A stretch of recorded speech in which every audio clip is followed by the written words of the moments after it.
Assalamualaikum warahmatullahi wabarakatuh. Waalaikumsalam warahmatullahi wabarakatuh.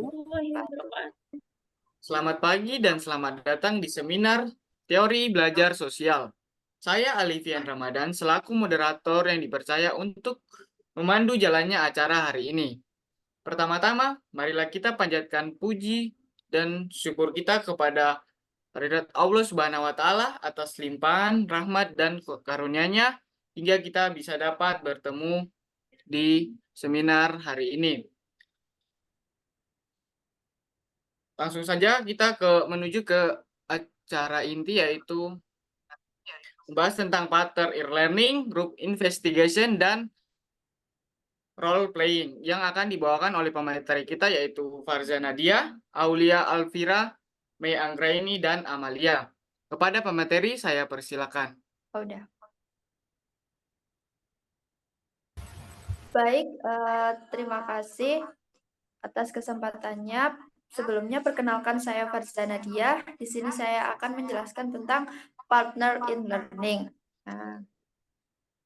Partner in learning merupakan metode pembelajaran yang melibatkan kerjasama atau kolaborasi antara dua atau lebih individu. Prinsip utamanya adalah bahwa pembelajaran menjadi lebih efektif ketika peserta didik bekerja sama, saling mendukung, dan berbagai pengetahuan serta pengalaman. Dalam konteks ini, setiap peserta dianggap sebagai partner yang setara, yang sama-sama aktif dalam proses pembelajaran yang baik, dalam memberikan input maupun dalam menerima umpan balik dari rekan lainnya.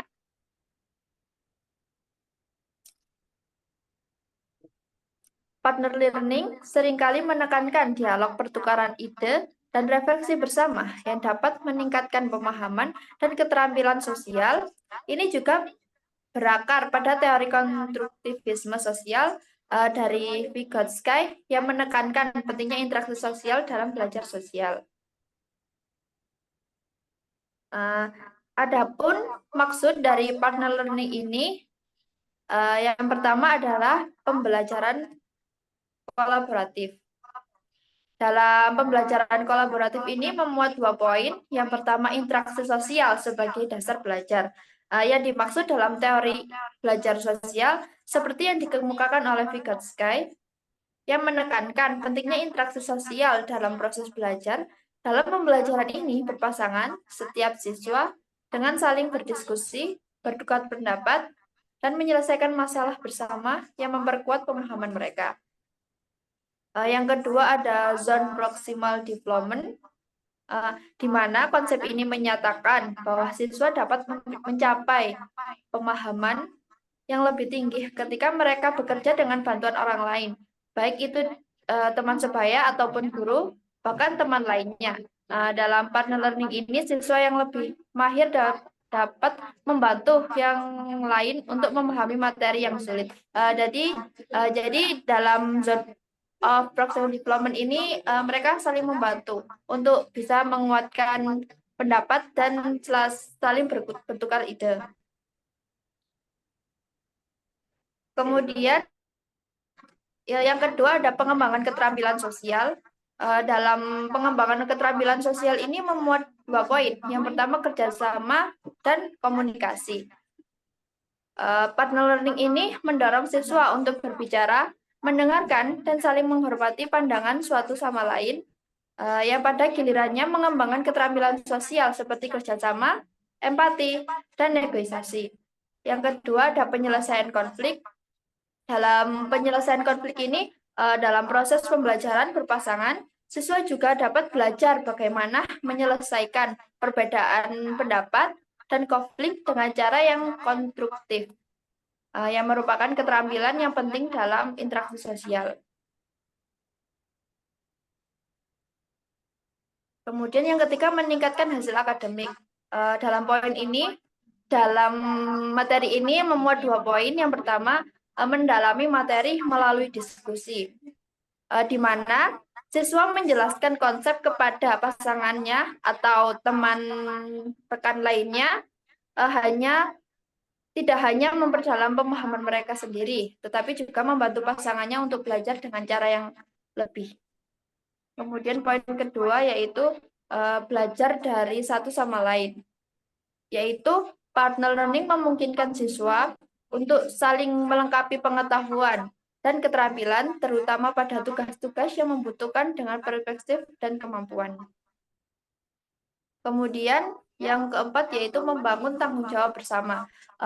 Dalam membangun tanggung jawab bersama ini, siswa merasa bertanggung jawab dan tidak hanya untuk belajar sendiri, tetapi juga membantu pasangan mereka atau rekan-rekan mereka untuk mencapai pemahaman satu sama lain.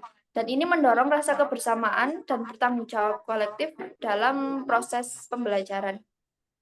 Adapun dalam rumpun belajar sosial, partner learning sangat relevan karena menekankan pada pentingnya hubungan antar individu dan komunitas dalam membantu pemahaman. Metode ini juga mendorong pengembangan keterampilan intrapersonal yang penting dan di luar konteks akademik yang berguna dalam kehidupan sehari-hari maupun di tempat yang kerja. Adapun bentuk kolaborasi cooperative learning yaitu yang dasar dan mudah diterapkan pada pembelajaran operatif, melibatkan siswa bekerja sama dalam kompleks kecil untuk mencapai tujuan belajar bersama. Dalam kolaborasi cooperative learning ini, itu memuat kerja kelompok kecil. Yang dimaksud dari kerja kelompok kecil ini, dalam pembelajaran operatif, kelompok siswa bisa bekerja sama untuk menyelesaikan proyek teknis seperti cara membuat sesuatu yang sederhana dan menyelesaikan tugas referensi. Kemudian yang kedua ada jigsaw learning. Jigsaw learning ini belajar operatif suatu siswa tentang suatu komponen dan siswa lainnya belajar tentang komponen yang lain yang berbeda. Kemudian mereka saling berbagi pengetahuan untuk memahami keseluruhan sistem. Jadi pada teori ini, setiap siswa itu belajar tentang komponennya itu masing-masing gitu. Jadi saling bertukar cerita dan kemudian mereka saling berbagi pengetahuan satu sama lainnya. Kemudian yang ketiga ada think, pair, share, yaitu pembelajaran operatif. Siswa bisa diminta untuk bertukar ide dengan pasangannya, kemudian membagikan solusi yang disepakati ke seluruh kelompok atau kelas. Kemudian yang keempat ada role play, yaitu bermain peran. Dalam konteks ini siswa bisa berperan sebagai teknisi yang memeriksa sesuatu, sementara anggota lainnya itu bertindak sebagai supervisor yang mengarahkan prosedur atau operator yang menjalankan tugas lainnya. Ya, untuk di poin ini akan dijelaskan oleh rekan saya di slide selanjutnya.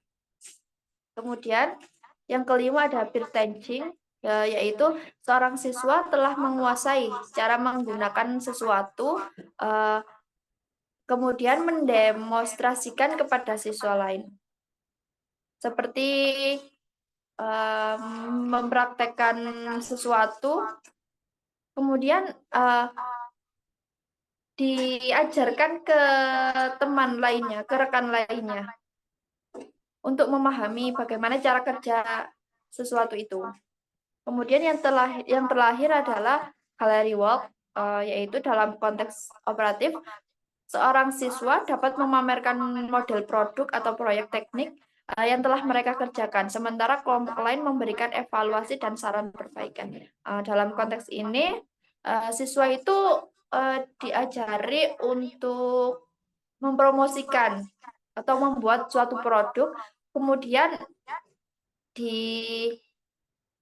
dipresentasikan ke orang, dan nanti orang tersebut akan mengevaluasi hasil dari karya kita. Nah, dari keterampilan refleksi dan poin-poin yang saya jelaskan tadi itu dapat memperluas wawasan tentang pendekatan terhadap masalah sesama. Jadi semua bentuk kolaborasi yang saya jelaskan tadi membantu menciptakan suasana pembelajaran yang lebih interaktif dan meningkatkan keterampilan yang operatif sehingga bisa meningkatkan soft skill yang sangat dibutuhkan di dunia kerja nantinya. Mungkin cukup sekian materi dari partner learning. Kemudian untuk materi selanjutnya akan dijelaskan oleh rekan saya. Terima kasih.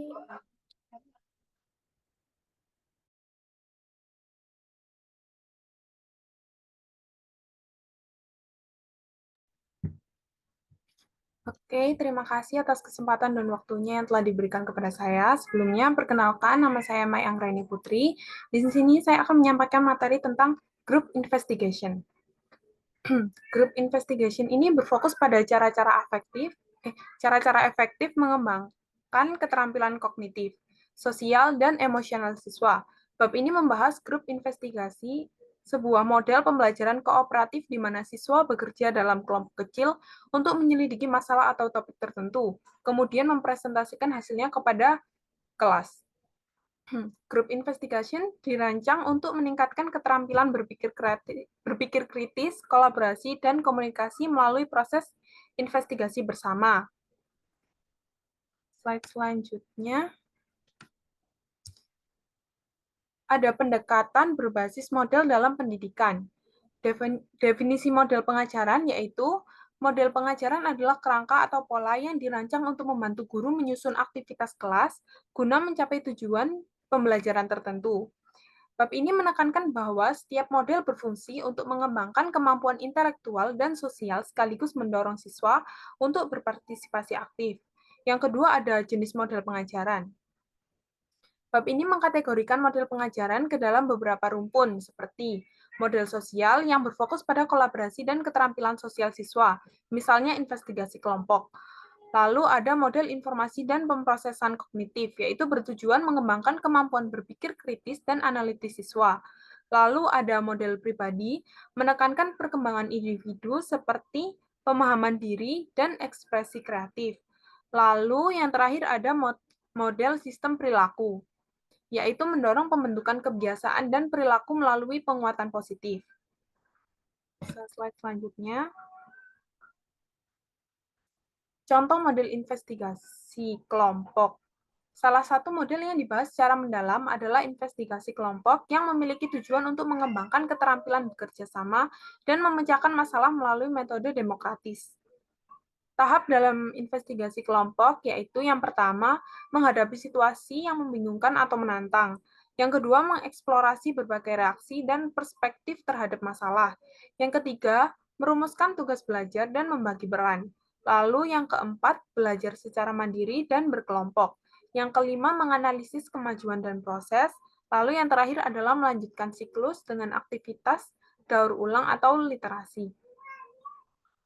Sistem sosial dan peran guru, sistem yang digunakan demokratis dengan guru sebagai fasilitator dan pembimbing guru dan pembimbing. Guru harus mengarahkan proses inquiry tanpa terlalu mendominasi. Lalu untuk slide selanjutnya, pentingnya lingkungan dan dukungan. Lingkungan belajar yang kondusif dan responsif sangat penting dalam keberhasilan penerapan model pengajaran. Bab ini menekankan bahwa sekolah harus menyediakan sumber daya yang memadai, termasuk akses ke materi pembelajaran yang relevan dan teknologi. Lalu yang terakhir ada dampak dan penerapan praktis. Model pengajaran seperti investigasi kelompok dapat meningkatkan keterampilan intelektual dan sosial siswa, seperti pemikiran kritis, pemecahan masalah, serta kerjasama. Guru disarankan untuk memilih dan memodifikasi model sesuai kebutuhan siswa dan konteks kelas. Untuk kesimpulan dari bab ini, yaitu bab ini menekankan bahwa pengajaran efektif membutuhkan model instruksional yang sistematis. Setiap model mendorong keterlibatan aktif siswa, mengembangkan keterampilan berpikir kritis, pemecahan masalah, dan kerjasama. Guru berperan sebagai fasilitator, dan keberhasilan penerapan bergantung pada dukungan sumber daya yang memadai. Secara keseluruhan, bab ini menyoroti pentingnya pembelajaran aktif dan pendidikan yang berpusat pada siswa untuk mempersiapkan mereka menghadapi kehidupan modern. Sekian materi dari saya, bisa dilanjutkan ke materi selanjutnya oleh rekan saya. Oke, di sini saya akan menjelaskan mengenai pembahasan role playing. Jadi role playing atau bermain peran merupakan salah satu metode pembelajaran nilai sosial, terutama dalam mengatasi konflik interpersonal dan kelompok. Di mana konflik interpersonal sendiri adalah pertentangan yang terjadi antara dua atau lebih orang. Pertentangan ini bisa terjadi karena perbedaan pendapat, tujuan, nilai, atau sikap yang saling bertentangan. Konflik interpersonal adalah ketika dua orang atau lebih tidak sependapat dan hal ini menyebabkan terjadinya perselisihan. Sehingga metode role play atau role playing dalam konteks pendidikan menjadi salah satu alternatif untuk menyelesaikan konflik baik interpersonal maupun kelompok. Dalam konteks pendidikan, metode bermain peran telah digunakan untuk membantu siswa memahami nilai-nilai sosial melalui pengalaman langsung. Salah satu contoh yang menarik adalah ketika seorang guru bernama Laurie memperkenalkan buku Firehouse, karya David Halberstam, kepada para muridnya. Buku ini menggambarkan kisah para petugas pemadam kebakaran yang berjuang selama tragedi 9/11. Setelah membaca, Laurie membiarkan siswanya bereaksi secara acak terhadap peristiwa tersebut, yang kemudian memicu diskusi mendalam tentang berbagai pertanyaan, seperti tantangan yang dihadapi para petugas pemadam kebakaran dan dampak dari pekerjaan yang mereka lakukan terhadap keluarganya. Untuk memperdalam pemahaman mereka, Laurie mengorganisir siswa untuk memerankan sebuah adegan di mana anggota keluarga tentang keputusan salah satu anggota keluarga yang ingin menjadi petugas pemadam kebakaran. Adegan ini menjadi sangat emosional dengan siswa merasakan intensitas konflik antara keinginan untuk melindungi dan panggilan untuk berkorban. Melalui pengalaman ini, siswa tidak hanya belajar tentang nilai-nilai kepemimpinan, tetapi juga tentang bagaimana perasaan dan nilai-nilai dapat mempengaruhi keputusan dalam situasi yang sulit. Contoh lain, ketika ada di sebuah sekolah di Los Angeles Timur, di mana Pak Guru bernama Pak Williams menghadapi masalah perselisihan yang berkepanjangan di antara siswa selama waktu istirahat. Ketika siswa mulai bertengkar tentang siapa yang akan membawa peralatan olahraga dan permainan apa yang akan dimainkan, Pak Williams memutuskan untuk menggunakan metode penyelidikan untuk mengidentifikasi masalah interpersonal yang terjadi. Dia membagi kelas menjadi kelompok-kelompok untuk mendiskusikan berbagai masalah yang mereka alami. Setelah mengidentifikasi masalah-masalah tersebut, kelas memilih untuk memfokuskan pada perselisihan mengenai permainan bola voli. Pak Williams kemudian meminta beberapa siswa untuk memerankan situasi tersebut, sementara siswa yang lain mengamati interaksi yang terjadi. Dalam proses ini, para terlibat dalam argumen yang sama seperti dalam situasi nyata, dan setelahnya mereka mendiskusikan bagaimana sikap mereka menghadapi penyelesaian. Diskusi ini mengarah pada pengembangan strategi baru untuk menyelesaikan konflik dengan cara yang lebih konstruktif dan menghargai sudut pandang orang lain. Melalui pengalaman bermain peran ini, siswa belajar pentingnya komunikasi dan kerjasama dalam menyelesaikan perselisihan, serta bagaimana nilai dasar dalam membentuk. Yang ketiga, ada strategi menyelesaikan konflik. Proses bermain peran membantu siswa mengembangkan strategi menyelesaikan konflik dengan cara menghargai sudut pandang yang berbeda. Yang keempat, ada integrasi nilai-nilai dasar. Bermain peran memfasilitasi integrasi nilai-nilai dasar dalam perilaku siswa. Yang kelima, ada aktivitas belajar aktif. Dengan dilakukannya metode ini, mendorong aktivitas belajar aktif sebagai pemain peran maupun sebagai pengamat. Siswa terlibat dalam analisis situasi, identifikasi masalah, dan pengembangan solusi yang berbasis pada nilai-nilai. Hal ini meningkatkan partisipasi dan motivasi siswa dalam proses pembelajaran. Dengan demikian, penerapan role playing dalam pembelajaran tidak hanya sebagai alat pengajaran, tetapi sebagai sarana membangun kesadaran sosial, meningkatkan empati, dan mengembangkan keterampilan sosial yang esensial bagi kehidupan siswa di masa depan. Bermain peran memiliki dampak signifikan terhadap sikap, empati, dan cara siswa menghadapi konflik dalam kehidupan sehari-hari. Untuk slide-nya bisa sebelumnya, kembali ke nomor 1. Sebelumnya lagi,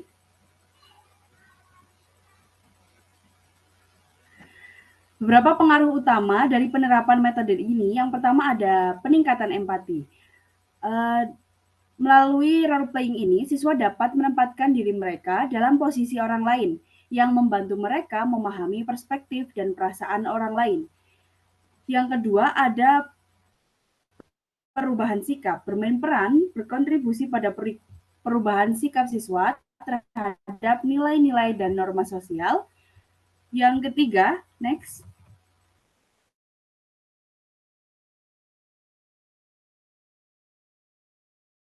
Hadapi konflik secara konstruktif.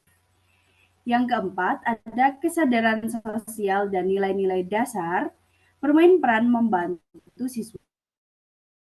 Keterampilan ini sangat penting dalam membangun hubungan positif dengan teman sebaya dan mengelola konflik di berbagai aspek kehidupan. Jadi secara keseluruhan, bermain peran bukan hanya alat pembelajaran. Ia menjadi sarana penting untuk membentuk karakter dan keterampilan sosial siswa, mempersiapkan mereka untuk menghadapi tantangan dalam kehidupan sehari-hari dengan empati dan sikap positif. Sekian penjelasan mengenai role playing. Silakan bisa dilanjut.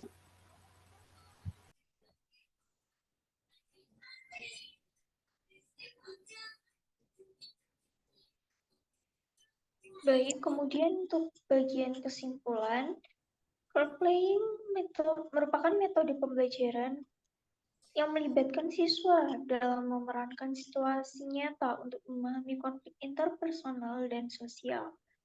Manfaatnya meliputi peningkatan empati, penyelesaian konflik, dan pembelajaran nilai-nilai dasar seperti kejujuran dan tanggung jawab.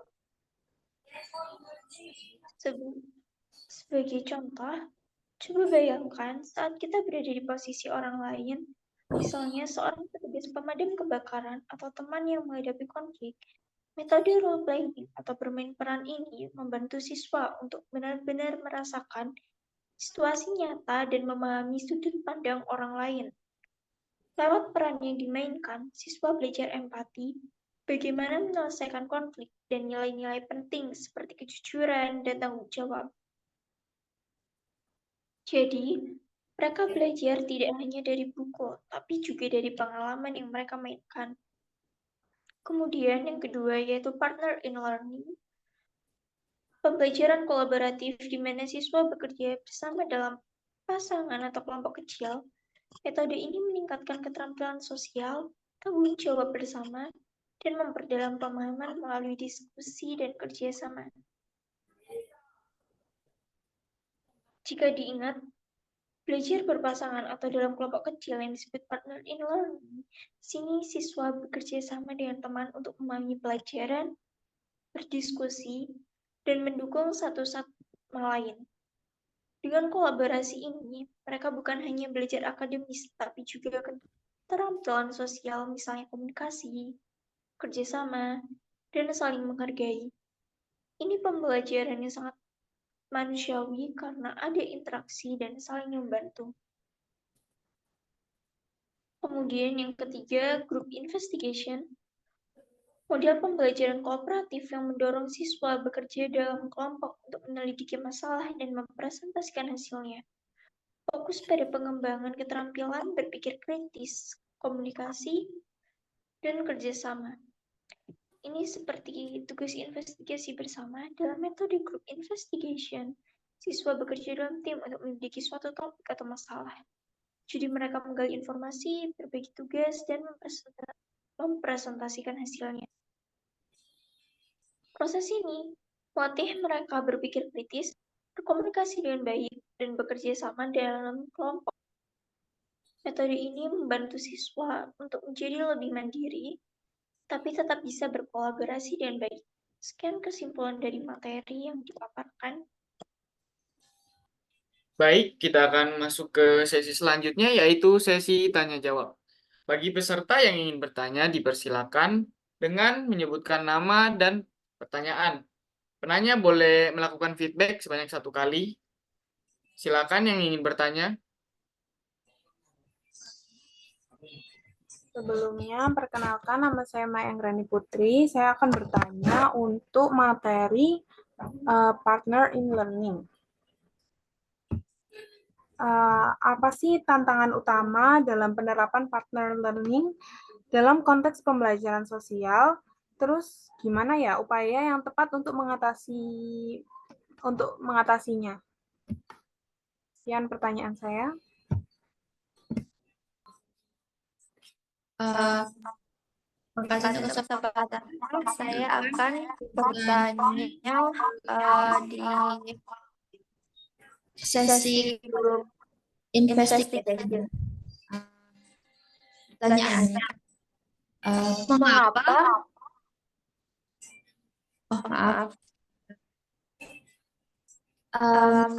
Anda tahap-tahap dalam investigation dan bagaimana setiap tahap berkontribusi pada proses belajar siswa. Terima kasih.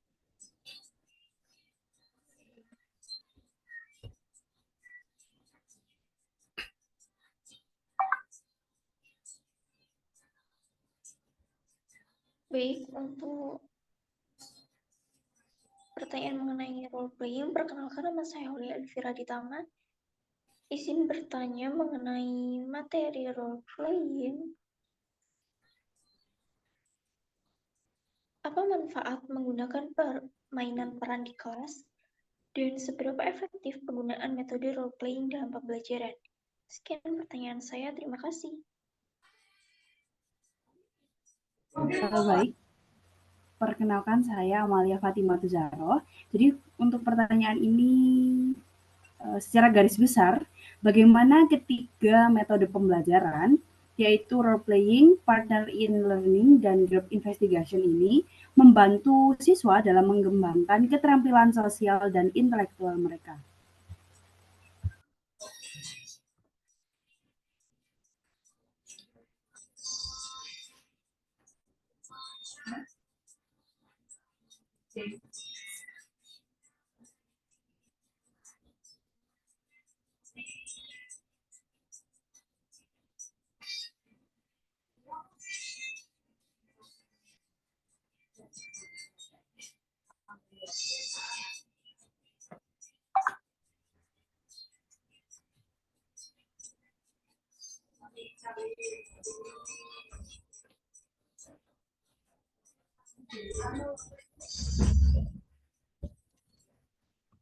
Moderator dulu nggak sih nyuruh ini jawab pertanyaan?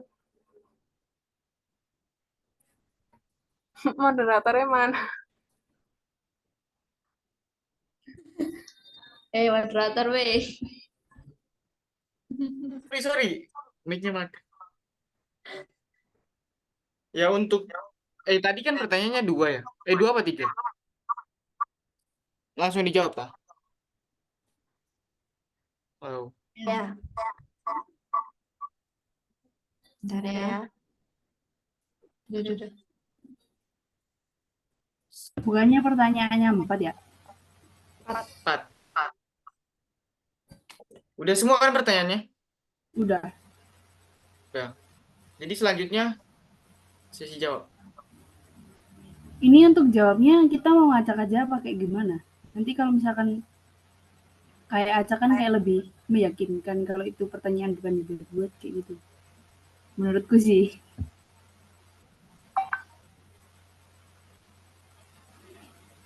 Langsung aja.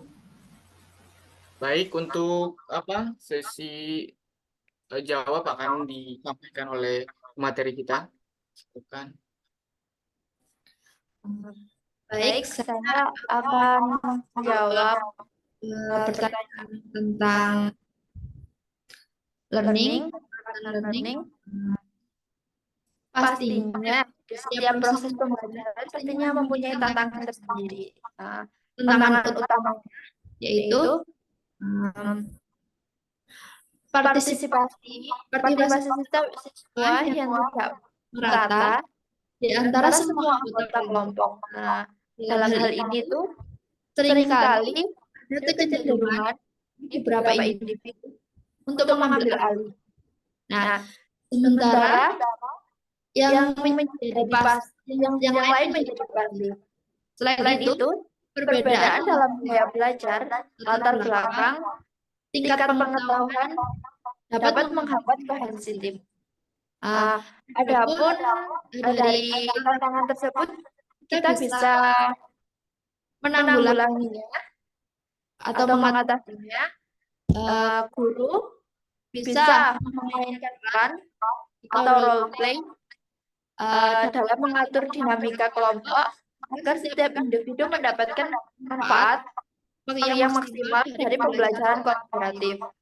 Dengan strategi-strategi yang telah diterapkan tersebut dapat meningkatkan efektivitas partner learning dalam pembelajaran sosial sehingga menghasilkan pengalaman belajar yang lebih inklusif.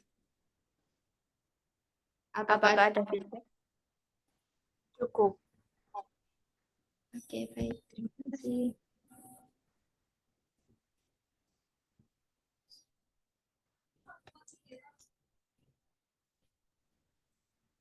Oke, selanjutnya saya akan menjawab pertanyaan kedua tadi tentang tahap-tahap dalam model group investigation, terus gimana setiap tahap berkontribusi ya. Terus jawabannya itu tahapan dalam group investigation meliputi yang pertama menghadapi situasi yang membingungkan, yaitu siswa diperkenalkan pada masalah untuk memicu rasa ingin tahu. Lalu yang kedua, mengeksplorasi reaksi dan perspektif, yaitu siswa berbagi pendapat untuk memahami berbagai sudut pandang. Lalu yang ketiga, merumuskan tugas dan membagi peran. Kelompok menentukan tugas masing-masing anggota untuk fokus pada subtopik tertentu. Lalu yang keempat, ada belajar mandiri dan berkelompok, yaitu siswa mengumpulkan informasi secara mandiri dan kemudian mendiskusikannya bersama. Lalu yang kelima ada menganalisis kemajuan, yaitu siswa meninjau proses dan hasil untuk refleksi. Lalu yang terakhir melanjutkan siklus, yaitu proses pembelajaran diulang untuk memperdalam pemahaman. Sekian jawaban saya, apakah ada feedback?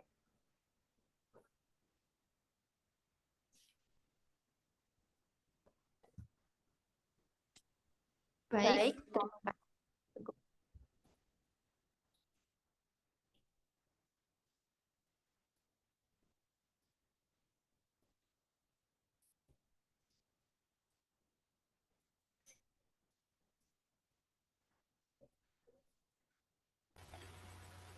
Baik, di sini saya akan menjawab pertanyaan pada sub pembahasan role playing.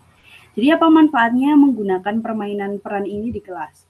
Jadi permainan peran ini dapat membantu siswa mengembangkan empati, meningkatkan keterampilan komunikasi, dan belajar cara menyelesaikan konflik. Karena saat siswa ini bermain peran di kelas, mereka itu terjun ke lapangan langsung. Jadi kayak tidak hanya belajar dari buku, tapi juga langsung praktek di lapangan. Nah, ini membuat pembelajaran lebih aktif dan menarik. Lalu seberapa efektifkah penggunaan metode role playing ini dalam pembelajaran? Jadi role playing ini merupakan model pembelajaran yang efektif dalam meningkatkan aktivitas dan hasil belajar siswa dengan memfasilitasi interaksi sosial, meningkatkan motivasi belajar, dan melatih keterampilan kreatif dan strategis. Model ini dapat menjadi alternatif pembelajaran yang bervariasi dan efektif. Apakah ada feedback dari penanya? Sudah cukup, terima kasih atas jawabannya. Penjelasannya membuat semakin paham mengapa role playing itu seru dan efektif di kelas. Ternyata Selain untuk belajar materi, metode ini juga bisa membuat siswa lebih peduli dengan teman, bisa berkomunikasi lebih baik, dan belajar cara menyelesaikan konflik, dan juga pembelajaran jadi lebih hidup dan tidak membosankan. Senang melihat metode yang bisa membuat siswa lebih aktif dan kreatif. Jawabannya jelas dan membuka pandangan baru mengenai cara belajar yang asyik dan manfaatnya banyak. Terima kasih. Sama-sama. Selanjutnya, saya akan menjawab pertanyaan mengenai garis besar ketiga metode pembelajaran dalam membantu siswa untuk mengembangkan keterampilan sosial dan intelektual mereka. Ketiga metode ini yaitu role playing, partner in learning, dan group investigation mendukung pengembangan keterampilan sosial dan intelektual siswa dengan cara yang berbeda namun saling melengkapi. Role playing membantu siswa memahami dan menyelesaikan konflik interpersonal melalui pengalaman langsung sehingga meningkatkan empati dan keterampilan komunikasi. Partner in learning memfasilitasi kerjasama dan tanggung jawab bersama antara siswa, memperkuat keterampilan kolaborasi dan komunikasi mereka. Sedangkan untuk group investigation, mendorong siswa untuk berpikir kritis dan bekerja dalam tim untuk memecahkan masalah, sekaligus memperkuat keterampilan berpikir analitis dan kerjasama dalam konteks pembelajaran yang lebih luas. Ketiga metode ini fokus pada interaksi sosial dan keterlibatan aktif, sehingga siswa tidak hanya meningkatkan kemampuan akademik, tetapi juga keterampilan sosial yang esensial. Sekian jawaban dari saya. Apakah ada feedback? Sudah cukup menjawab pertanyaan saya. Terima kasih atas jawabannya. Baik, saya akan menyimpulkan dari ketiga materi tersebut, yaitu ketiga metode pembelajaran role playing, partner in learning, dan group investigation. Memberikan pendekatan yang dinamis untuk mengembangkan keterampilan sosial dan intelektual siswa. Role playing memungkinkan siswa memahami konflik nyata dan meningkatkan empati serta keterampilan komunikasi. Partner in learning menimbulkan kerjasama dan tanggung jawab bersama melalui interaksi kelompok kecil, memperdalam pemahaman materi. Sementara itu, group investigation mendorong keterampilan berpikir kritis, memecahkan masalah relevan dalam persiapan siswa untuk tantangan di dunia modern. Akhirnya kita sudah berada di akhir acara. Saya selaku moderator memohon maaf yang sebesar-besarnya jika ada kesalahan tutur kata atau sikap yang kurang berkenan di hati pada hadirin sekalian. Assalamualaikum warahmatullahi wabarakatuh. Waalaikumsalam warahmatullahi wabarakatuh.